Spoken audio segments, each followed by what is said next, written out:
प्रधानमंत्री नरेंद्र मोदी अपनी 4 दिन की विदेश यात्रा से वापस भारत लौट चुके हैं और आज सुबह ग्रीस से प्रधानमंत्री बेंगलुरु पहुंचे, जहां पर इसरो सेंटर वो पहुंचे और चंद्रयान 3 की टीम से मुलाकात भी उन्होंने की। उसके बाद दिल्ली वापस आए प्रधानमंत्री, जहां पर बीजेपी अध्यक्ष जेपी नड्डा सहित कई वरिष्ठ नेताओं ने उनका स्वागत किया और इसके साथ हजारों लोग उनके स्वागत में जुटते हुए दिल्ली में एयरपोर्ट के बाहर दिखाई दिए। अपनी 4 दिन की विदेश यात्रा के दौरान पीएम मोदी 3 दिन दक्षिण अफ्रीका में, 1 दिन ग्रीस में रहे।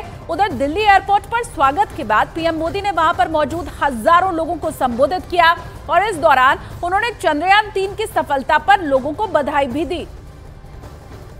तस्वीरें आपको पालम एयरपोर्ट के बाहर की हम आपको दिखा रहे हैं, किस तरह से हाथों में तिरंगा लिए यहां पर प्रधानमंत्री नरेंद्र मोदी का लोग बड़ी उत्सुकता के साथ इंतजार कर रहे थे।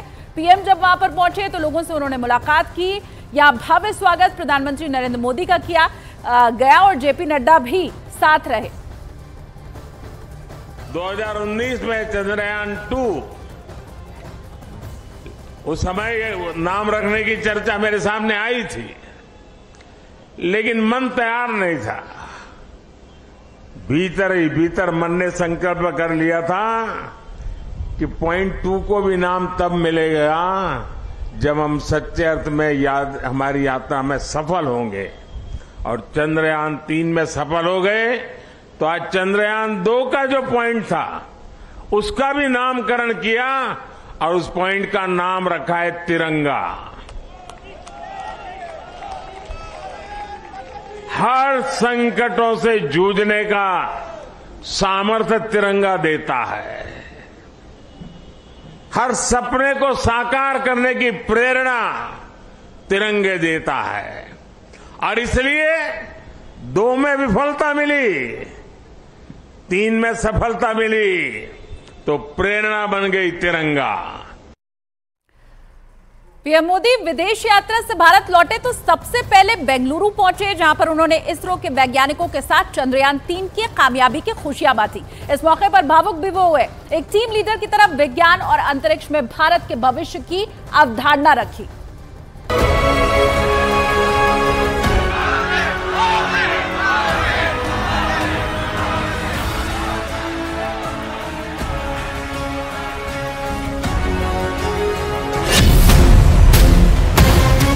प्रधानमंत्री मोदी 4 दिन की विदेश यात्रा से लौटे तो सीधे बेंगलुरु पहुंचे।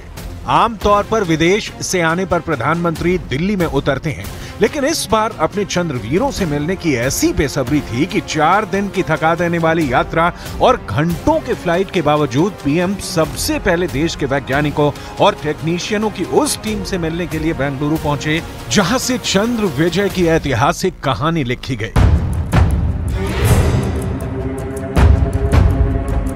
पीएम जैसे ही इसरो चीफ से मिले, चंद्रमा पर फतह हासिल करने वाले वैज्ञानिकों से मिले, अपनी भावनाओं को, अपनी खुशी को रोक नहीं सके।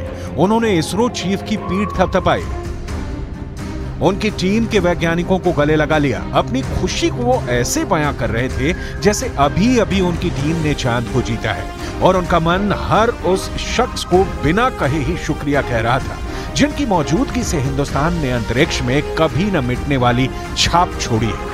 इन्हीं क्षणों का, इन्हीं पलों का प्रधानमंत्री को भी इंतजार था, वैज्ञानिकों को भी। पीएम के साथ साथ इसरो में मौजूद चंद्रयान 3 की पूरी टीम के चेहरे पर जो खुशियां थी वो बयां कर रही थी कि ये क्षण कितना अहम था। और इस मौके पर इसरो चीफ एस सोमनाथ ने पीएम को चंद्रयान 3 मिशन की कामयाबी के बारे में विस्तार से बताया। चंद्रयान 3 से जुड़े मॉडल्स दिखाकर पीएम को पूरी जानकारी दी। पीएम ने भी उनसे बीच बीच में सवाल किए और पूरे अभियान को अच्छे से समझने की कोशिश की। एक तरह से पीएम मोदी ने उस पल को एक बार फिर से अपने वैज्ञानिकों के साथ, चंद्रवीरों के साथ जीने की कोशिश की, जब भारत ने चंद्रमा पर विजय प्राप्त की और चंद्रयान 3 सफलतापूर्वक चंद्रमा के दक्षिणी ध्रुव पर उतरकर दुनिया में इतिहास रच दिया और दुनिया का पहला देश बना जिसने ये कामयाबी अपने दम पर हासिल की और चंद्रमा के उस हिस्से पर तिरंगा फहराया जहां तक मानव इतिहास में कोई और कभी नहीं पहुंच सका था। और पीएम इसी खुशी को अपने वैज्ञानिकों के साथ बांटने के लिए उत्सुक थे। शायद ऐसी खुशी बहुत रेयर ओकेजन होते हैं। जब तन मन खुशियों से भर गया हो।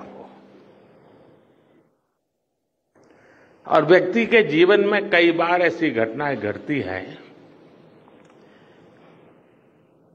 कि वो बेसब्री हावी हो जाती है। इस बार मेरे साथ भी ऐसा ही हुआ है। इतनी बेसब्री,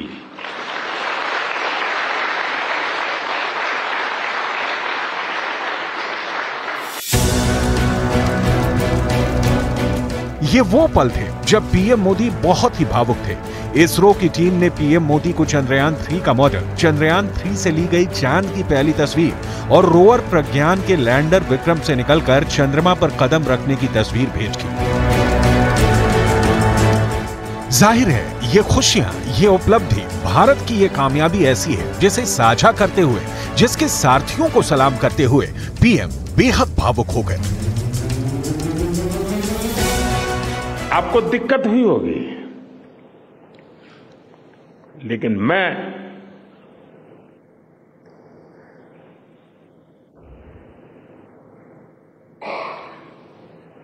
भारत में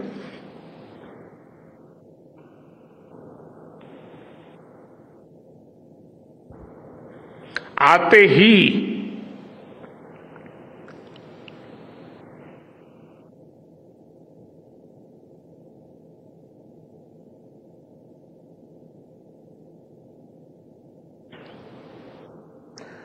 जल्द से जल्द